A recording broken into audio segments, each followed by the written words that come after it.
Langsung semua ini Teh. Ya, silakan. Selamat sore rekan-rekan semua. Nggak kerasa ya kita Teh udah masuk ke minggu kedua di 40 hari bersama Firman. Terima kasih semua saya diberi kesempatan untuk belajar untuk merangkum sesi yang kedua ini. Yang sesi pertama yaitu kita belajar mengucapkan firman Tuhan di dalam kehidupan kita sehari-hari ya. Semua udah melakukannya. Nah, sekarang kita masuk ke yang sesi kedua yaitu tentang membayangkan. Namun sebelumnya di sini kan di halaman 19 itu di buku yang panduan ada ayat hafalan. Ayat hafalannya dari Mazmur 119 ayat 18. Kayaknya gampang ini mah ya, pendek lagi. Singkapkanlah mataku supaya aku memandang keajaiban-keajaiban dari Tauratmu. Ini kayak semacam, kalau saya sih mendapatkan firman ini seolah-olah saya dibukakan mata supaya bisa melihat keajaiban-keajaiban firman Tuhan yang akan kita pelajari. Ya. Nah, setiap orang sama diberikan waktu oleh Tuhan itu sehari, semenit, setahun, tiap-tiap orang sama mendapatkan waktu yang Tuhan berikan. Namun kita itu harus bisa membagi-bagi waktu ini, terutama kita harus bisa merenungkan firman Tuhan, yaitu dengan bersaat teduh.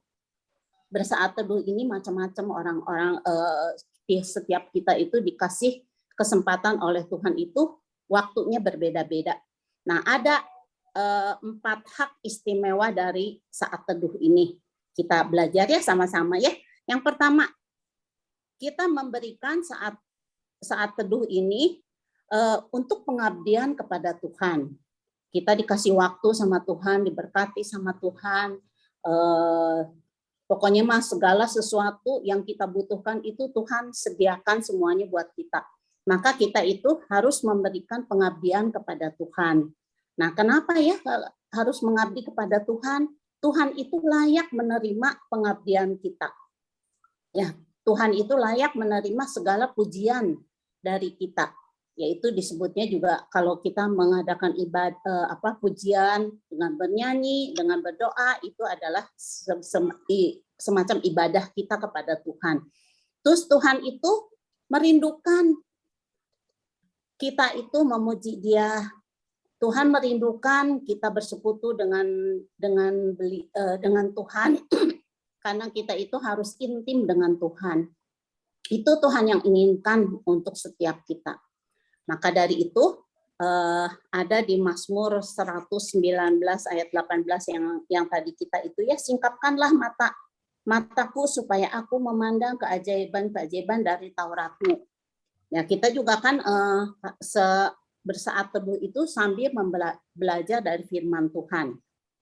Terus yang kedua, kita mendapatkan arahan atau petunjuk dari Tuhan. Tuhan memberikan arahan atau petunjuk atau jalan supaya gimana caranya kita itu bersaat teduh. Kalau kita nggak minta, mana bisa kita berjalan sendiri gitu ya. Tuhan itu sungguh baik, sungguh sangat mengasihi kita. Tuhan itu pasti memberikan arahan kepada kita kalau kita minta kepadanya. Tadi Cicensi juga sudah doakan kita ya. Saya terus minta tolong sama Roh Kudus supaya saya juga bisa merangkum pelajaran yang sesi kedua ini. Nah, saya juga belajar, saya tidak bisa merangkum sendiri. Tapi saya juga dapat arahan, minta tolong sama Tuhan, minta tolong Roh Kudus yang memimpin saya. Supaya saya bisa menjelaskan dengan baik, dan ibu-ibu juga semua bisa mendengarkan dan pelajarinya juga dengan baik pula dengan pertolongan daripada Roh Kudus ya. Nah, yang ketiga, kita itu mendapatkan kesukaan atau sukacita. Kalau misalnya kita bersaat teduh, kita itu bisa ada hubungan dengan Tuhan dan kita akan mendapatkan sukacita. Kalau misalnya kita nggak ada sukacita, dalam bersaat teduh, mana mau kita terus-menerus merindukan pengen bersaat teduh sama Tuhan. Ya. Nah, waktunya itu kan kita perlu macam-macam. Nah, kita harus menyediakan waktu yang betul-betul yang sungguh-sungguh bisa bersaat teduh dengan Tuhan. Apalagi kalau misalnya kita itu menyediakan waktu solitude misalnya, yang sungguh-sungguh bisa ngobrol dengan Tuhan gitu. Nah itu teh nggak gampang. Kalau saya rasakan nih ya, saya pribadi rasakan mah sebagai ibu-ibu, pagi-pagi bangun kudu siap-siap memberesin sarapan buat keluarga kita. Nah itu teh kan waktu ya. Nah kita harus bangun lebih pagi lagi untuk bersaat teduh supaya kita bisa berkomunikasi dengan Tuhan lebih dulu sebelum kita melakukan segala pekerjaan rutin kita. Nah, terus yang keempat, makin hari kita itu akan makin bertumbuh bersama Tuhan. Terus semakin menyerupai Tuhan, itu adalah tujuan hidup orang-orang Kristen, orang-orang percaya, yaitu tujuannya apa? Kita itu akan hidup semakin lama semakin menyerupai Tuhan. Nah, kalau misalnya kita tidak bersaat teduh, kita tidak berhubungan dengan Tuhan, tidak komunikasi dengan Tuhan, mana mungkin kita bisa bertumbuh menyerupai dengan Tuhan. Ya, sama kayak orang tua dengan anak. Biasanya anak akan menyerupai orang tuanya.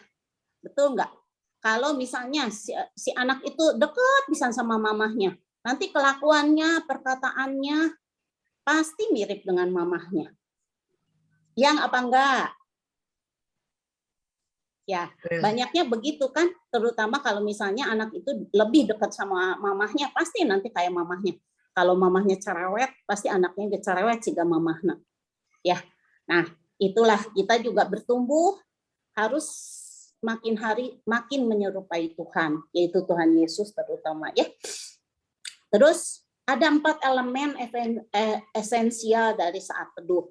Yang pertama, mulailah dengan sikap yang benar. Ya, sikap hati atau motivasi yang benar hubungan kita dengan Tuhan. Apa maksudnya kita bersaat teduh? Motivasinya apa gitu? Ya, bersaat teduh itu untuk apa? Ya, bukan hanya baca firman Tuhan selewat. Terus udah baca sebentar juga lupa. Ya. Nah, kalau bisa kita itu baca pelan-pelan, nggak usah banyak-banyak yang kita baca, tapi pelan. Terus kita ingat-ingat, kita pelajari, terapkan dalam kehidupan kita sehari-hari. Ya, kita itu datang dengan berharap, penuh pengharapan kepada Tuhan, ya itu. Terus datang dengan penuh hormat. Terus datang dengan penuh kesiapan.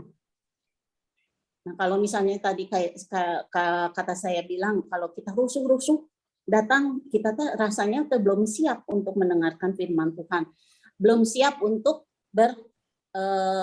saat teduh. Ya, terus harus datang dengan kesediaan, keinginan atau kerinduan untuk lebih taat sama firman Tuhan. Ya, terus yang kedua, pilih waktu. Tadi yang pertama saya udah katakan kan, kita pilih waktu. Mungkin bagi saya waktu untuk bersaat teduh itu pagi-pagi sebelum melakukan aktivitas.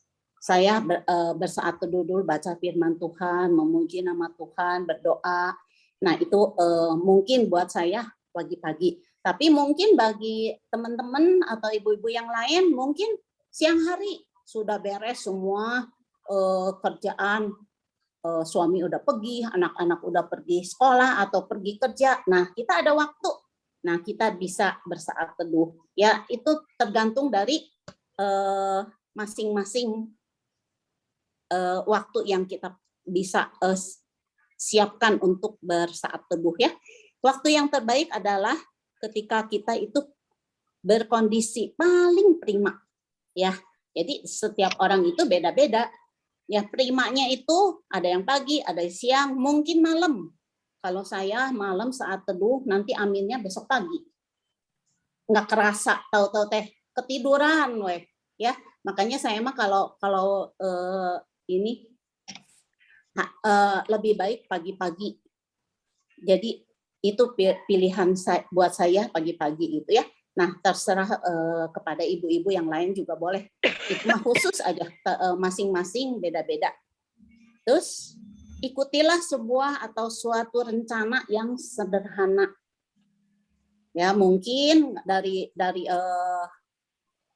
ibu-ibu itu kalau baca firman Tuhan, ini ada yang mengena nih di hati kita, kita catat. Kita catat kayak Eka mah selalu mempunyai satu buku khusus yang mencatat firman Tuhan itu. Dan itu mungkin bisa dipraktekkan dalam kehidupan kita sehari-hari ya. Terus ada 5 langkah untuk saat teduh, yaitu di sini ditulisnya 6 langkah sih, tapi kata saya sih 5 langkah ya. Nantikanlah Tuhan yang paling pertama itu. Berdiam diri sejenak sebelum kita membaca firman Tuhan, sebelum kita membuka Alkitab, coba kita sejenak diam. Itu jadi semacam apa ya, kayak bukannya ya berdoa juga berdoa, tapi kita diam aja dulu gitu tah. Bersaat teduh ya. Bersaat teduh sebentar gitu, nantikan Tuhan. Apa yang harus kita lakukan, kita minta tolong sama Roh Kudus ya. Terus kita berdoa. Berdoa juga jangan bertele-tele, jangan diulang-ulang perkataan kita, tapi berdoa dengan singkat, terus berkata jujur dari hati kita masing-masing, apa yang kita minta pada Tuhan, minta Roh Kudus yang memimpin kita dari bersaat teduh ini, supaya bersaat teduh ini jangan sia-sia begitu saja. Ya, terus seperti yang kayak di Mazmur 139 ayat 23 sampai 24 itu tulisannya, selidikilah aku ya Allah dan kenalilah hatiku. Ujilah aku dan kenalilah pikiran-pikiranku. Lihatlah apakah jalanku serong dan tuntunlah aku di jalan yang kekal. Nah, ini tuh ya firman ini yang selalu saya ingat-ingat, terus saya praktekkan, dan saya minta sama Tuhan supaya hati saya itu diselidiki oleh Tuhan, dikoreksi oleh Tuhan, pikiran, ucapan saya sehari-hari juga kadang-kadang suka menyakitkan hati Tuhan, membuat Tuhan itu bersedih ya. Kita minta ampun sama Tuhan, minta diselidiki sama Tuhan supaya hati kita itu betul-betul, pikiran kita juga dibersihkan oleh Tuhan dan dituntun oleh Tuhan ke jalan yang benar. Terus itu yang kedua. Yang ketiga itu bacalah satu bagian firman Tuhan secara perlahan, yang tadi saya sebutkan ya. Jangan cepat-cepat, terus renungkan. Udah direnungkan, kalau bisa dihafalkan, dan yang paling utama itu harus dipraktekkan dalam kehidupan kita sehari-hari. Nah, terus tuliskan apa yang dinyatakan oleh Tuhan. Ya, di catatan kita, mungkin kita punya buku yang khusus untuk mencatat firman Tuhan yang berkenan di hati kita. Kalau saya baca firman Tuhan ini, misalnya saya baca yang Mazmur 19 ayat 18 itu. Mungkin yang kali ini saya mengenanya, singkapkanlah mataku. Terus besoknya lagi atau kapan lagi mungkin bukan yang itu yang mengena di hati kita. Ya. Apa yang lainnya, supaya aku memandang keajaiban-keajaiban. Nah, itu ya, mungkin itu. Pasti beda-beda. Firman Tuhannya atau ayat firman Tuhannya sama, itu juga, tapi mengena di hati kitanya beda. Itu yang saya rasakan, ya. Terus ambil waktu untuk berdoa. Nah, itu yang terakhir ya. Mungkin kita itu bersaat teduh itu bisa mungkin pertamanya sebentar, 5 menit. Terus mungkin besoknya lagi bisa nambah 10 menit, 15 menit.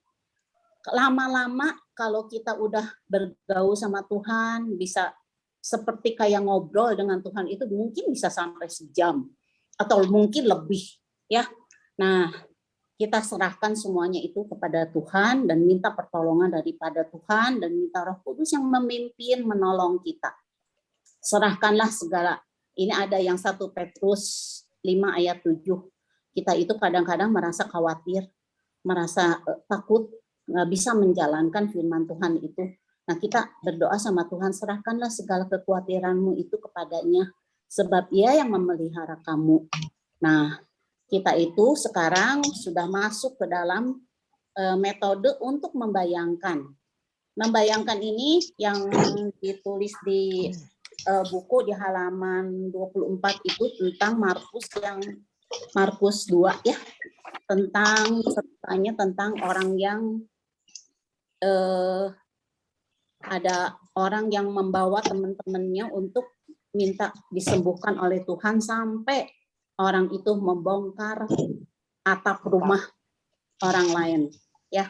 Nah, coba kita bayangkan kita itu ada di mana. Misalnya kita itu menjadi orang yang lumpuh. Nah, kita bayangkan menjadi orang lumpuh itu bagaimana rasanya. Terus bayangkan juga kalau kita itu menjadi teman-temannya. Menjadi teman-teman yang orang yang ngegotong itu gimana rasanya. Nah, ini adalah bolehlah kita membayangkan kan masuknya ke dalam metode membayangkan ini ya. Nanti ini dari hari ke hari ini beda-beda. Yang hari ke-8 itu bayangkan dari Markus 1 ayat 40 sampai 45, yaitu Yesus menyembuhkan seorang yang sakit kusta. Nah, kita membayangkan kalau misalnya kita itu menjadi orang kustanya, kita akan seperti apa. Terus membayangkan kalau kitanya jadi Tuhan Yesus, kitanya bagaimana gitu ya, ada di sini penjelasannya. Ya, terima kasih sama Tuhan, kita itu sudah mulai belajar firman Tuhan ini, udah masuk ke metode yang kedua, yaitu tentang membayangkan. Nanti lama-lama kita juga bukan hanya membayangkan, ada lagi yang lain lagi. Ya. Nah, selamat belajar bersama-sama dengan Tuhan. Ya, ibu-ibu, sampai di sini saya menjelaskannya, merangkumnya. Semoga bisa dimengerti. Ya, Semu, sampai di sini aja, Semu. Makasih. Ya. Terima kasih ya, sangat jelas sekali uraian dan komplit dari Diaken Lius Yulan. Ya, sisi Semu. Saya ingat minggu ini, khususnya hari ini ya, pada waktu merasa sakit dan rasa-rasanya tuh hampir, wah jadi sadar gitu, bahwa tubuh kita ini bisa setiap saat kita tinggalkan ya, roh jiwa kita kembali kepada Tuhan. Dan ingat ayatnya pada waktu kita berseru Tuhan, Tuhan, tapi Tuhan berkata, aku tidak kenal Engkau. Kenapa?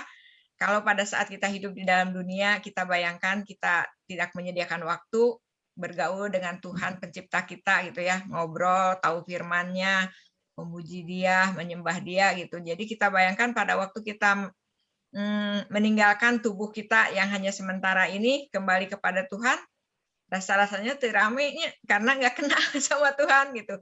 Tapi kalau kita selama di dalam dunia ini akrab, makin mengenal kasih Dia, makin dipeluk sama Dia, kita juga memeluk Dia gitu. Jadi menjadi satu kerinduan ya, kita akan tahu bahwa tubuh kita makin lama makin merosot, ini kendaraan sementara yang kita pakai akan kita tinggalkan, diganti tubuh yang baru sama Tuhan. Jadi ada kerinduan ya, ada ketidaktakutan pada waktu kita akan bertemu dengan Tuhan ya. Biarlah kita mengambil waktu teduh setiap hari ya, intinya waktu teduh itu kita memuji Dia, kita berdoa, kita baca firman, dan yang paling inti itu adalah ngobrol ya.